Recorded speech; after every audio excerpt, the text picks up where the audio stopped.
विद्यार्थियों, मैं हिंदी अध्यापक Vishnu Gopal, mother Athena school Badaun.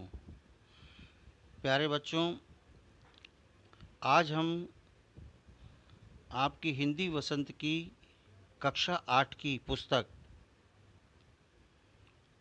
के पाठ 6 भगवान के डाकिए पाठ को लेकर के आपके समक्ष प्रस्तुत हुए हैं। आइए, भगवान के डाकिए नामक ये एक कविता है जिसके रचयिता हैं रामधारी सिंह दिनकर।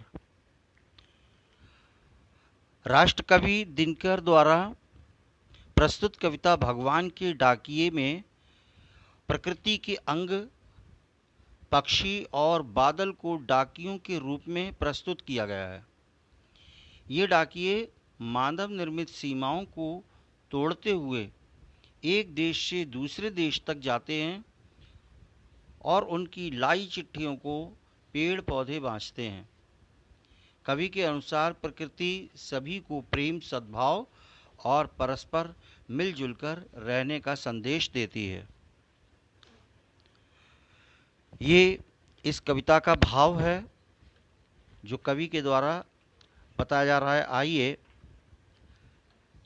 कवि ने कविता के माध्यम से भगवान के डाकिए नामक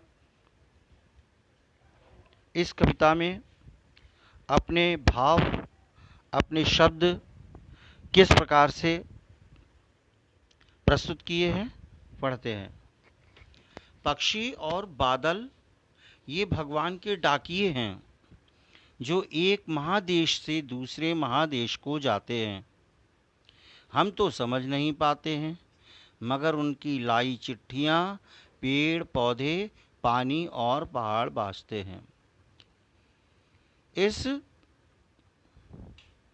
इन पंक्तियों के माध्यम से कवि कहना चाहता है कि पक्षी और बादल,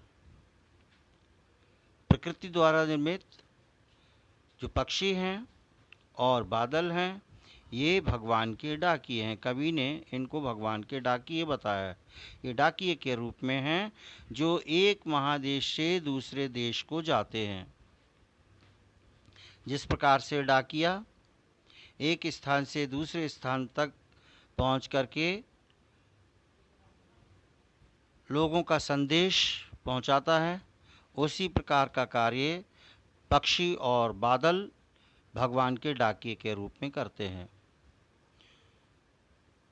हम तो समझ नहीं पाते हैं, मगर उनकी लाई चिट्ठियाँ पेड़ पौधे, पानी और पहाड़ बाँचते हैं। कवि कहना चाहता है कि जो पक्षी हैं उनकी जो बोली है, जो उनकी भाषा है, तथा बादल जिस प्रकार से उड़ करके अपना संदेश पानी बरसा करके एक स्थान से दूसरे स्थान को पहुंचाते हैं, देते हैं, ये हम मनुष्य इसको नहीं समझ पाते, नहीं समझ सकते हैं। मगर उनकी लाई हुई चिट्ठियाँ, जो उनके चिट्ठियों में संदेश होते हैं, जो समाचार होते हैं, वो पेड़ पौधे, पानी और पहाड़ बाँचते हैं। बाँचते माने पढ़ पाते हैं, वो ही पढ़ते हैं। हम तो केवल ये आँकते हैं, हम तो केवल ये आँकते हैं का अर्थ हम समझ नहीं पाते हैं, लेकिन ये हम महसूस कर पाते हैं कि एक देश की धरती दूसरे देश को सुगंध भेजती है। सुगंध माने खुशबू, इधर का संदेश उधर इनके माध्यम से पहुंचाती है और वह सौरभ हवा में तैरते हुए पक्षियों की पाँखों पर तैरता है। पाँखों माने पंखों पर गिरता है और एक देश का भाप दूसरे देश में पानी बनकर गिरता है। अर्थात जो भाप होता है, जो सरोवरों का, नदियों का जो पानी होता है, वो सूरज की तपिश के कारण वाष्प बनकर, भाप बनकर के जो ऊपर जाता है और जो बादल का रूप ग्रहण करता है, उसी बादल के रूप में वो पानी के रूप में बरस करके धरती पर गिरता है। तो इस प्रकार से पक्षी को और बादल को कवि ने अपनी इस कविता के माध्यम से प्रकट किया है, जिसे भगवान के डाकिए बताया गया है। इस कविता को रामधारी सिंह दिनकर ने लिखा है। प्यारे बच्चों, इस कविता को आपने पढ़ा और समझा। आइए इसके प्रश्न और अभ्यास की ओर चलते हैं।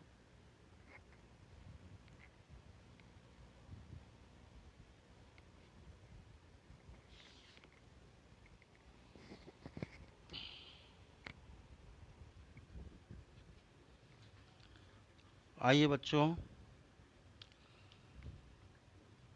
इस पाठ के अभ्यास प्रश्न आपकी स्क्रीन पर हैं, आप देख पा रहे हैं उनको। उनके प्रश्नों को देखते हैं। प्रथम प्रश्न है, कवि ने पक्षी और बादल को भगवान के डाकिए क्यों बताया है?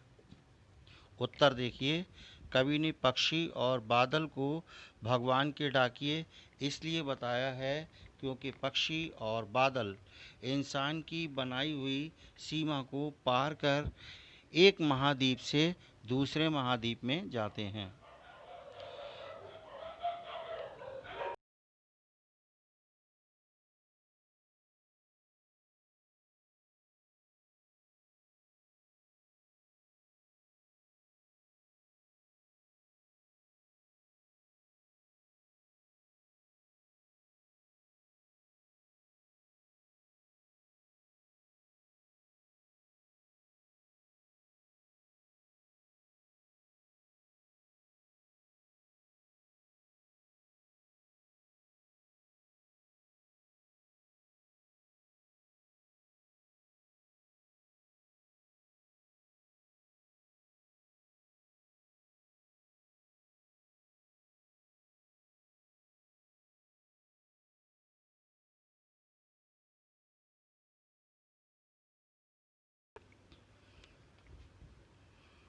दूसरा, पक्षी और बादल द्वारा लाई गई चिट्ठियों को मनुष्य नहीं समझ पाते हैं। 3. पक्षी और बादल द्वारा लाई गई चिट्ठियों से प्रेम, सद्भाव और एकता का संदेश देते हैं। प्रश्न संख्या 2, पक्षी और बादल द्वारा लाई गई चिट्ठियों को कौन कौन पढ़ पाते हैं? सोचकर लिखिए। उत्तर, पक्षी और बादल द्वारा लाई गई चिट्ठियों को प्रकृति के विभिन्न अंग, पेड़, पौधे, पानी और पहाड़ पढ़ पाते हैं। प्रश्न संख्या 3, किन पंक्तियों का भाव है? इसका का खंड है, पक्षी और बादल प्रेम, सद्भाव और एकता का संदेश एक देश से दूसरे देश को भेजते हैं। उत्तर है, पक्षी और बादल ये भगवान के डाकिए हैं जो एक महादेश से दूसरे महादेश को जाते हैं, मगर उनकी लाई चिट्ठियाँ पेड़, पौधे और पहाड़ बाँचते हैं। खंड खा देखिए। प्रश्न, प्रकृति देश देश में भेदभाव नहीं करती। एक देश से उठा बादल दूसरे देश में बरस जाता है। उत्तर, हम तो केवल ये आंकते हैं कि एक देश की धरती दूसरे देश को सुगंध भेजती है और वह सौरभ हवा में तैरते हुए पक्षियों की पांखों पर तिरता है और एक देश का भाप दूसरे देश में पानी बनकर गिरता है। प्रश्न संख्या 4, पक्षियों और बादल की चिट्ठियों में पेड़, पौधे, पानी और पहाड़ क्या पढ़ पाते हैं? उत्तर, पक्षी और बादल की चिट्ठियों में पेड़, पौधे, पानी और पहाड़ प्रेम, सद्भाव, परस्पर मेल, एकता आदि का संदेश पढ़ पाते हैं और यही संदेश लोगों तक पहुंचाते हैं। प्रश्न संख्या 5, एक देश की धरती दूसरे देश को संदेश भेजती है, कथन का भाव स्पष्ट कीजिए। उत्तर, प्रकृति के लिए सभी मनुष्य समान हैं।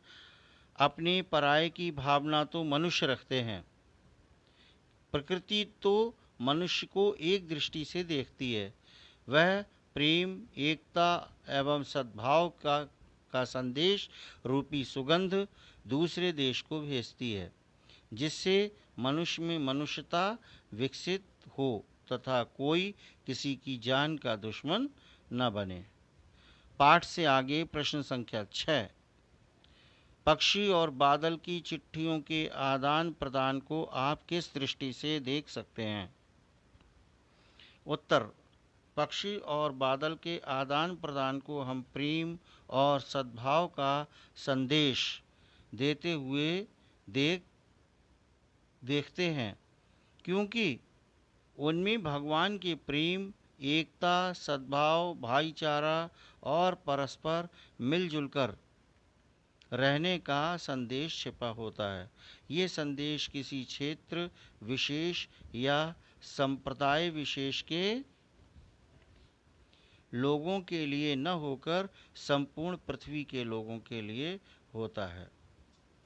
आइए प्रश्न उत्तरों के क्रम को समाप्त करते हुए गृह कार्य की ओर चलते हैं। इसके अंतर्गत 3 प्रश्न आपको दिए जा रहे हैं। देखिए, प्रथम प्रश्न है जो आपको पाठ पढ़ लिया है आपने, और उसी कविता से इनके उत्तरों को लिखना है। अपने शब्दों में हमारे जीवन में डाकिये की भूमिका पर 10 शब्द लिखिए।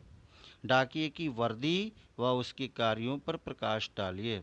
तथा तीसरा प्रश्न है, पाठ में आए हुए शब्दार्थ याद करके लिखिए। आपकी पुस्तक में अंत में शब्दार्थ दिए गए हैं, उनको आप पढ़ेंगे और उत्तर पुस्तिका पर लिख करके याद भी करेंगे। तो इस प्रकार से बच्चों, आपका ये पाठ समाप्त हुआ। प्रश्नोत्तर आपने देखे और पढ़े समझे, गृह कार्य भी आपको मिला, पाठ का अर्थ भी आपने समझा होगा।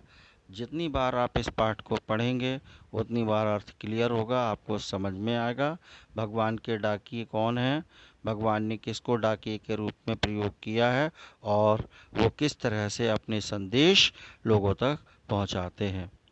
तो अगली वीडियो में हम आपसे फिर मिलेंगे। तब तक के लिए धन्यवाद।